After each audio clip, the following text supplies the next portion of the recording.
Anyhow, I'm a young researcher, and I've been doing the Romani gypsy topic for years. So this project came up called Dynamics of Reintegration of Returned Migrants to Bulgaria, in this case, my country. So I grabbed the project as an opportunity to embark on something new because I've been deeply drawn into the Roma ethnic minority topic. So I'm a little bit experimenting with the one with the case here. And also, I wanted to put a bracket also, because I graduated journalism and I'm a little bit more into pop culture, into this pop cultural stuff like the lifestyle practices of the migrants, and I will deviate from the political and religious and historical discourse that I've heard in the previous presentations, but I hope it will be interesting for you.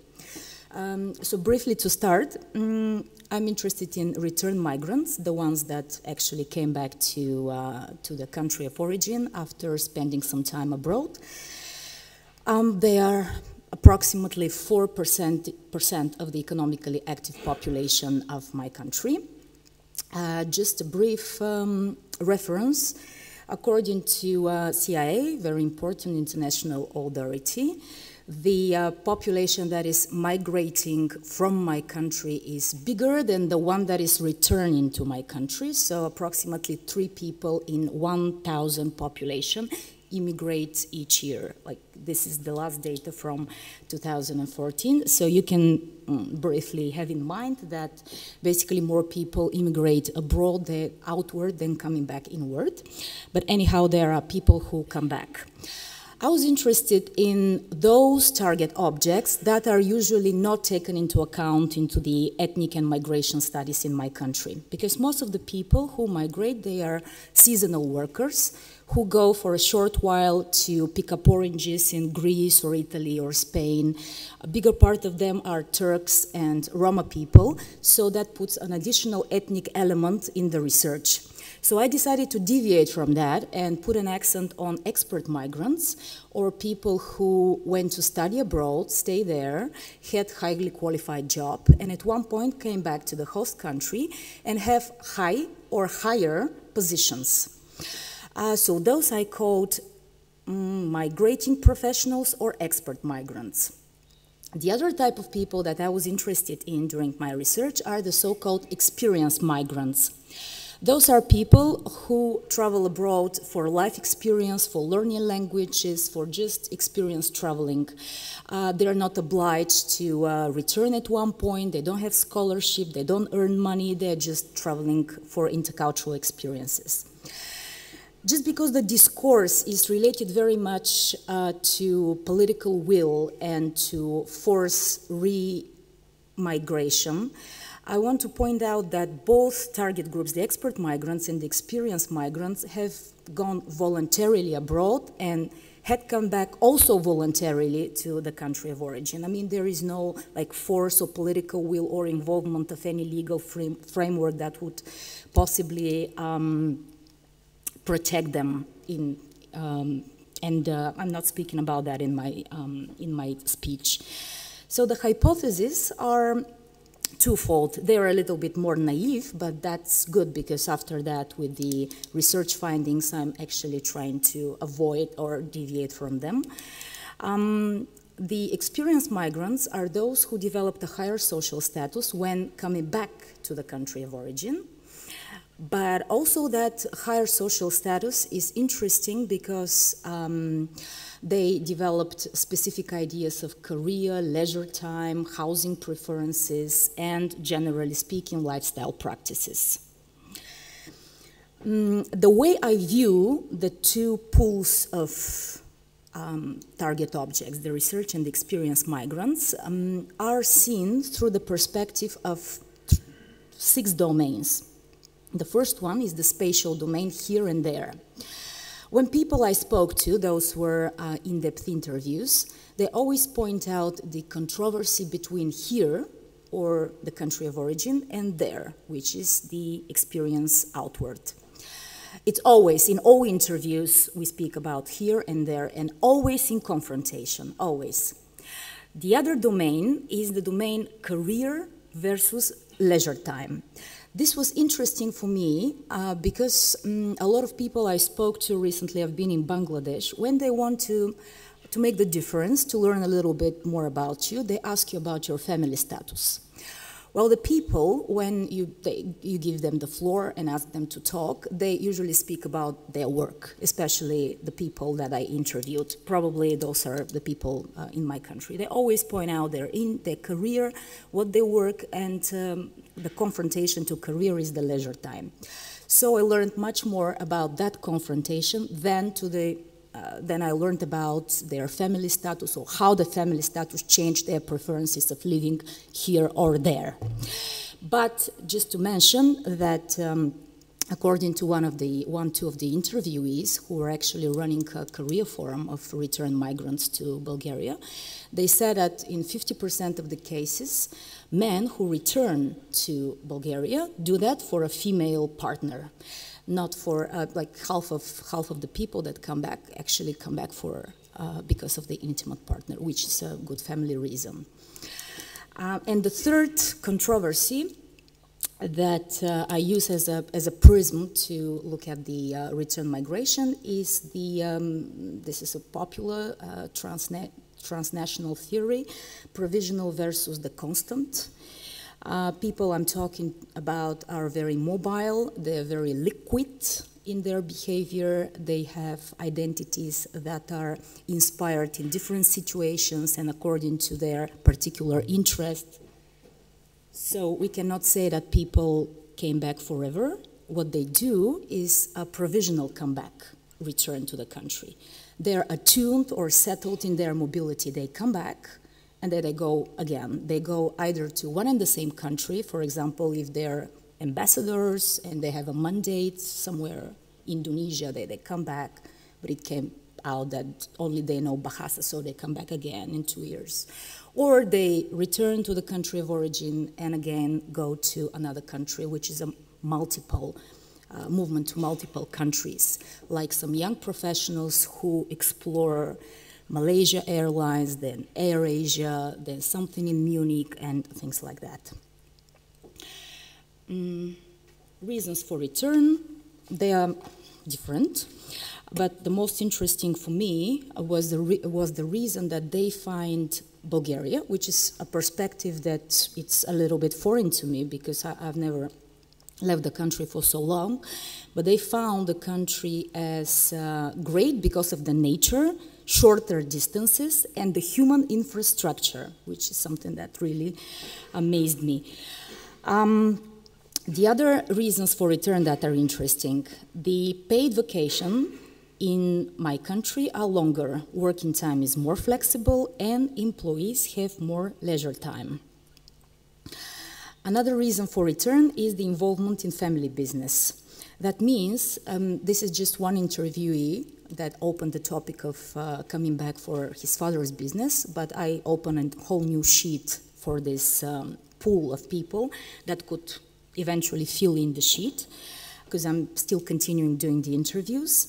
Those are people who come back because they have family or acquaintances with business who can invite them for job in the home country, so this is a good reason to start the preparation and move back.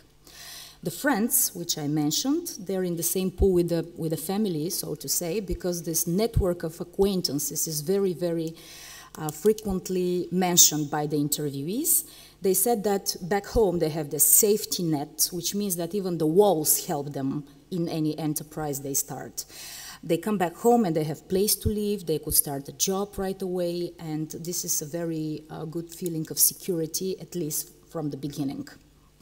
An interesting thing that the interviewees mentioned also as a reason for return is Europe. It's not just the country of origin, in this case Bulgaria, but Europe as a cultural proximity, as a cultural as a cultural entity that is that is encompassing my country and everything that is close and recognizable.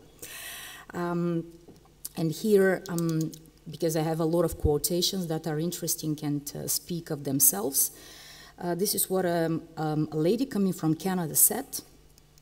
I returned from nostalgia. I come back to Europe because Europe is history. When I walk in Plovdiv, this is an ancient city in Bulgaria, you step over a history.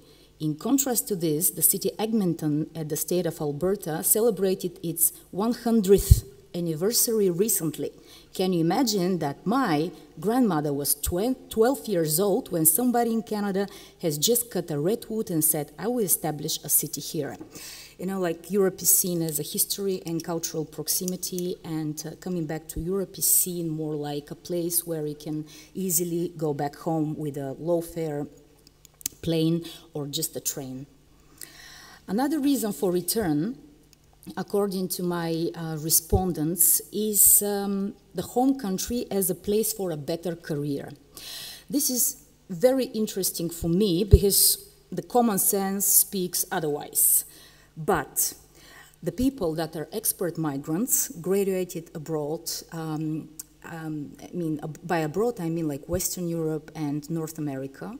They came back with diplomas that are broadly recognizable, and also they found sectors of employment that are extremely compatible, just like the IT sector. So most of the people that I came across are actually people in the IT sector, or communication and marketing. So they found a place for a better career back home just because they had compatible diplomas and very, very good portfolio from working abroad. Most of them actually also shared that their income back home is much higher than their income in Asia or in the United States, even in absolute value. In some of the cases, their income is higher. In some of the cases, their income is not higher in relative terms, but with the money they receive back home in Bulgaria, they could do much more things, like they can afford a wonderful housing in a green area with good infrastructure. They could put much more oil in their cars, and they could have much more relaxed everyday and leisure time. Another maybe reasons that I could mention in the remaining 2-3 minutes that could be of your interest are the multicultural experiences. Those are already some lifestyle practices that people imported from their experience abroad. One of the intercultural practices is the tolerance. Most of the people that came back said that they are much more tolerant now because they mixed with different people, different cultures, and basically they interweaved this knowledge into their everyday life, because that was very helpful for their business negotiations at one hand, and living in multicultural neighborhoods on the other hand. Experienced migrants, on the other hand, said that they basically mixed with different eccentric fellows all around the world, and they were dwelling into new communities. And this is the way they perceived intercultural experience and, in a way, adjust to world views and contemporary values. The other thing that is a common lifestyle practice is the new working culture that have been adopted abroad and just imported into the home country. That work culture, better time management, and better way to perform business that the return migrants adopted in Western Europe and the US and imported to Bulgaria was helpful to that extent that they are much more preferred as employees back home than people who graduated Bulgarian universities.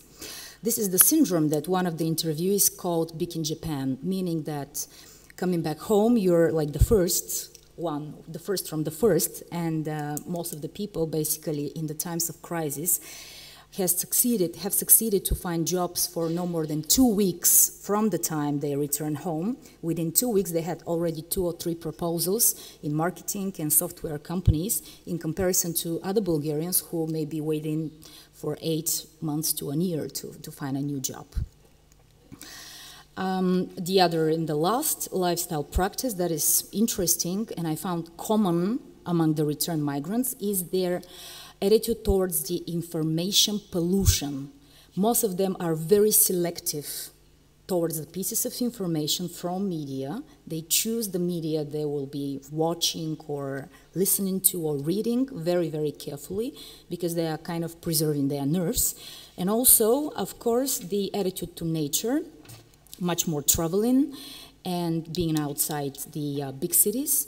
And also their housing preferences are most in the human infrastructure and green areas. Most of the people learned from the places they have been dwelling abroad that they could mobilize the local community to do children's playgrounds, to restore some streets. So they're trying to mobilize these efforts also back home, although it's unsuccessful because of the, of the difficult talk with the local municipalities. So to say, my conclusion is that abroad has lost its enigma already because people are moving back and forth because of the open labor market of the European Union, especially for the citizens of my country. And also returning here is never forever because return migration is not limited to an unconditional and definite return. It's rather a stop along the route of one's personal mobility. Thank you very much.